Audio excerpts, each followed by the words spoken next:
Hello friends, आपके अपने channel दोस्तों आपका बहुत बहुत स्वागत है। दोस्तों आज आपके लिए हिंदी की क्लास 37 लेके आया हूं दोस्तों।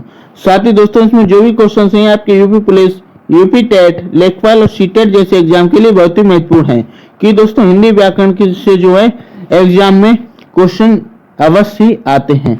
साथ ही अगर इसकी फ्री पीडीएफ चाहिए तो इसकी फ्री पीडीएफ हमारे टेलीग्राम ग्रुप से ज्वाइन होकर डाउनलोड कर सकते हैं। तो आइए वीडियो को शुरू करते हैं।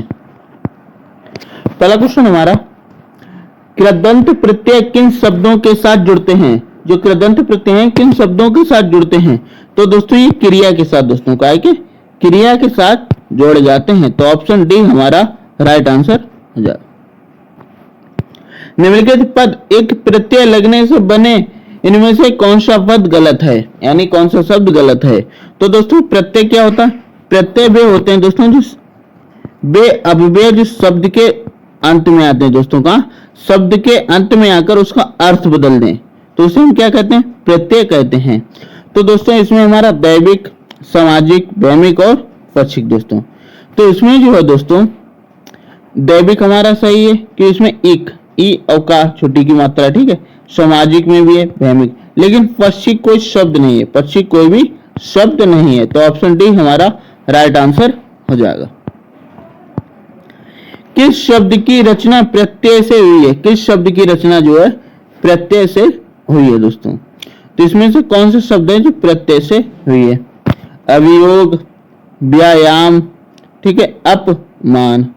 तो इसमें जो है दोस्तों सभी उपसर्ग हैं दोस्तों। क्या? उपसर्ग से बने हुए शब्द है। कैसे? उपसर्ग से बने हुए। अप ये भी उपसर्ग है, ठीक है, व्यायाम ये भी, और अभी आ ये भी उपसर्ग। इसमें प्रत्यय वाला कोई भी शब्द नहीं है, तो इसमें ऑप्शन डी इनमें से कोई नहीं हो जाएगा। नेक्स्ट, निम्नलिखित में से उपसर्ग रहित शब्द कौन सा है? इनमें से कौन सा जो है उपसर्ग रहित शब्द है, यानी उपसर्ग से उपसर्ग नहीं लगा हुआ। क्या? उपसर्ग नहीं लगा हुआ। तो सुयोग, यानी योग में क्या लगा है दोस्तों? सु लगा है, तो ये उपसर्ग। देश, विदेश में, ये देश में क्या लगा? बी लगा है, ठीक है। अत्यधिक में क्या लगा? आ लगा। अधिक में क्या लगा? आ लगा। लेकिन सुरेश, जो सुरेश शब्द है दोस्तों, इसमें कोई भी उपसर्ग नहीं है। तो ऑप्शन डी हमारा राइट आंसर हो जाएगा। वहाब शब्द में प्रयुक्त प्रत्यय कौन सा है? वहाब शब्द में जो है किस प्रत्यय का प्रयोग हुआ है? तो दोस्तों बहे, क्या? बहे प्लस, सॉरी, बहे प्लस आब, बहे प्लस आब, तो हमारा क्या हो जाएगा? बहाव।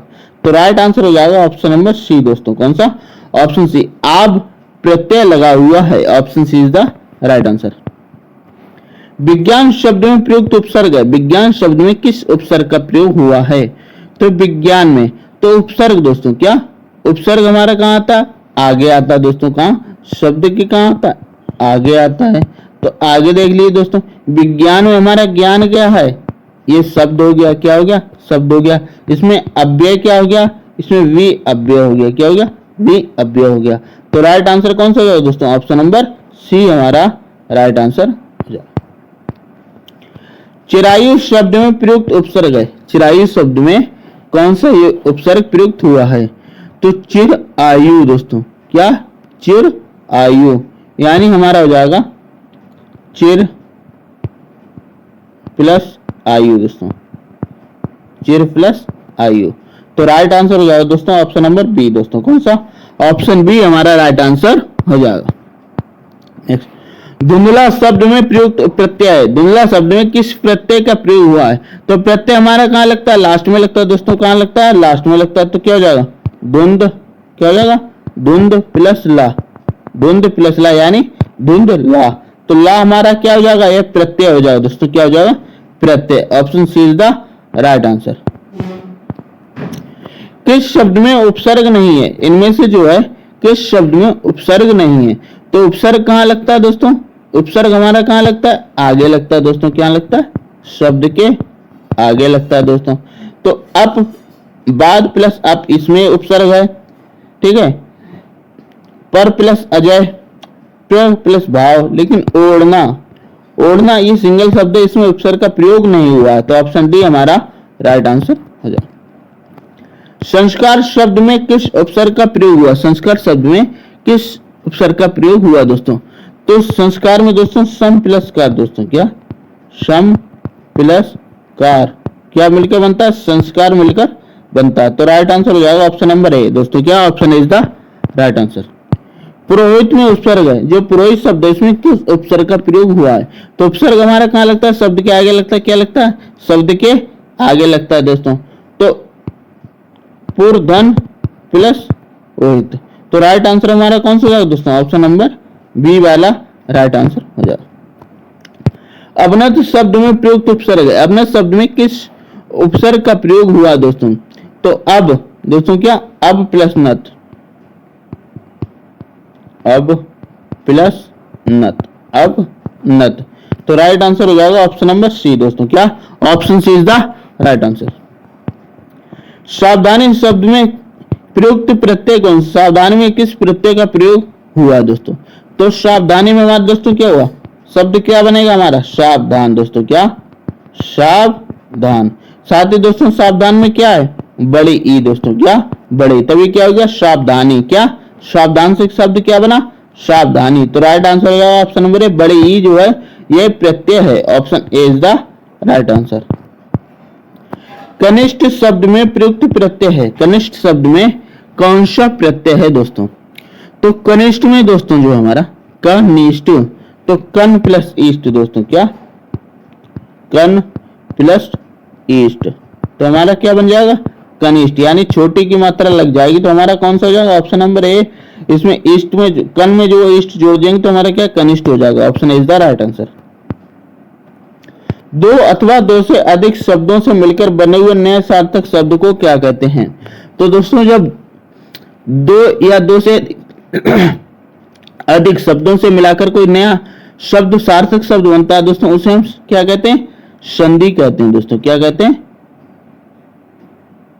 सॉरी क्या दोस्तों? शब्दों से मिलकर बनता है उसे समास कहते हैं, क्या कहते हैं? समास। संधि जो है वर्णों के मेल को, किसको? वर्णों के मेल को, वर्णों के मेल को संधि कहा जाता है, और शब्दों के मेल को क्या कहते हैं? समास कहते हैं, option B is the right answer. समास का शाब्दिक अर्थ क्या होता है? तो समास का शाब्दिक अर्थ होता है दोस्तों संक्षिप्तीकरण, क्या संक्षिप्तीकरण या संक्षेप, क्या संक्षेप, option A is the right answer. निम्नलिखित में कौन सा पद अव्ययी भाव समास है? इनमें से कौन सा पद जो है अव्ययी भाव समास है? तो अव्ययी भाव समास की क्या पहचान होती है दोस्तों? जिसमें उपसर्ग जुड़ा हुआ है, क्या यानी प्रत्येक उपसर्ग वाला शब्द, प्रत्येक उपसर्ग वाला शब्द जो है वे अव्ययी भाव समास कहलाता है। तो उसमें किसमें दोस्तों? इसमें हमारा प्रतिदिन में क्या है? प्रति क्या है? प्रति उपसर्ग, अभी मैंने आपको पढ़ा था ना, प्रति क्या है? उपसर्ग है दोस्तों। तो अव्ययी भाव समास का उदाहरण कौन सा हो जाएगा? Option number C is the right answer. जिस समास में उत्तर पद प्रधान होने के साथ ही पूर्व पद तथा उत्तर पद विशेषण विशेष का संबंध भी होता है उसे कौन सा समास कहते हैं? तो दोस्तों उसे हम कर्मधारय समास कहते हैं, क्या कहते हैं? कर्मधारय समास कहते हैं। अब कर्मधारय क्या समास की क्या विशेषता? यानी विशेषता बताने वाले शब्द को हम कर्मधारय समास कहते हैं, ऑप्शन बी हमारा राइट आंसर हो जाएगा। निम्नलिखित में से कर्मधारय समास किसमें है? इनमें से जो है कर्मधारय समास किसके अंतर्गत आता है? तो चक्रपाणी, चतुर्युग्म, नीलोत्पलम और माता पिता। तो ये माता पिता वाला ये तो दोस्तों हमारा द्वंद्व समास हो गया दोस्तों, क्या हो गया? द्वंद्व समास में हो गया, ठीक है। और ये नीलोत्पलम ये दोस्तों हमारा कर्मधारय समास का उदाहरण है, option C is the right answer. जिस समास के दोनों पद अप्रधान होते हैं वहां पर कौन सा समास होता है? तो जहां पर दोनों पद अप्रधान होते हैं दोस्तों वहां पर हमारा बहुवीर्य समास होता है, क्या होता है? बहुवीर्य समास होता है, option D is the right answer. जितेंद्रिय में कौन सा समास है? जितेंद्रिय में कौन सा समास आएगा दोस्तों? तो जितेंद्रिय, जिते प्लस इंद्रिय, यानी कोई भी जो इसमें क्या है? कोई भी पद अप्रधान होते हैं दोस्तों, क्या अप्रधान, तो हमारा क्या हो जाता है? बहुवीर्य समास। तो ये भी हमारा बहुवीर्य समास हो जाएगा, option B is the right answer. दीनानाथ में कौन सा समास है? दीना शब्द में कौन सा समास है? तो दीनानाथ में दोस्तों हमारा कर्मधारय समास है दोस्तों। क्या? दीनानाथ में कर्मधारय समास है। Option is the right answer. कौन सा शब्द बहुव्रीहि समास का सही उदाहरण है? कौन सा शब्द जो है बहुव्रीहि समास का सही उदाहरण है दोस्तों? आइए देखते हैं दोस्तों। निस्दिन, तिरुभवन, पंचानन और पुरुष सिंह दोस्तों। क्या? पुरुष सिंह। तो इसमें पंचानन दोस्तों, क्या? पंचानन जो हमारा बहुव्रीहि समास का उदाहरण है। दशमुख में कौन सा समास है? दशमुख में कौन सा समास है? दशमुख यानी क्या है दोस्तों? जिसके दशमुख अर्थात क्या? रावण। क्या? अर्थात रावण। दशमुख किसके थे? रावण के। तो ये दोस्तों हमारा हो जाएगा बहुव्रीहि समास का दोस्तों। क्या में? बहुव्रीहि समास। Option B is the right answer. विशेषण और विशेष के योग से कौन सा समास बनता है? तो दोस्तों विशेषण और विशेष के योग से जो है दोस्तों हमारा कर्मधारय समास बनता है। कौन सा बनता है? कर्मधारय समास बनता है। Option C is the right answer. द्विगु समास। द्विगु समास में जो है दोस्तों संख्या की प्रधानता होती है। क्या होती है? संख्या की प्रधानता होती है। द्वंद्व समास हमारा योजक चिन्ह से पहचाना जाता है। कैसे? योजक चिन्ह से पहचाना जाता है। निम्नलिखित में से एक शब्द में द्विगु समास है, उस शब्द का चयन कीजिए। किसी एक शब्द में क्या द्विगु समास है? अब द्विगु समास में क्या होता है दोस्तों? संख्या होती है। द्विगु समास में क्या होती है? संख्या होती है। क्या होती है? संख्या। आजीवन, ये तो आजीवन, इसमें क्या लगा? आ क्या लगा? उपसर्ग लगा, तो ये अव्ययीभाव समास हो जाएगा। भूदान, भूदान दोस्तों। सप्ताह, सप्ताह और पुरुष। तो सप्ताह में हमारे कितने? 7 दिन होते हैं, यानी ये क्या? संख्या है। ये क्या है? संख्या। तब ये जब संख्या, तो ये हमारा काम हो जाएगा, तो ये हमारा द्विगु समास का उदाहरण हो जाएगा सप्ताह। Option C is the right answer. किस समास के दोनों शब्दों के समानाधिकरण होने पर कर्मधारय समास होता है? कौन सा होता है? कर्मधारय समास होता है। तो दोस्तों द्विगु दोस्तों, किसमें? द्विगु। Option C is the right answer. किसमें सही समासिक पद है? किसमें जो सही समासिक पद है? पुरुष ध्वनि, दिवारात्रि, त्रिलोकी और मंत्री परिषद। तो दोस्तों त्रिलोकी में दोस्तों, किसमें? त्रिलोकी। Option C is the right answer.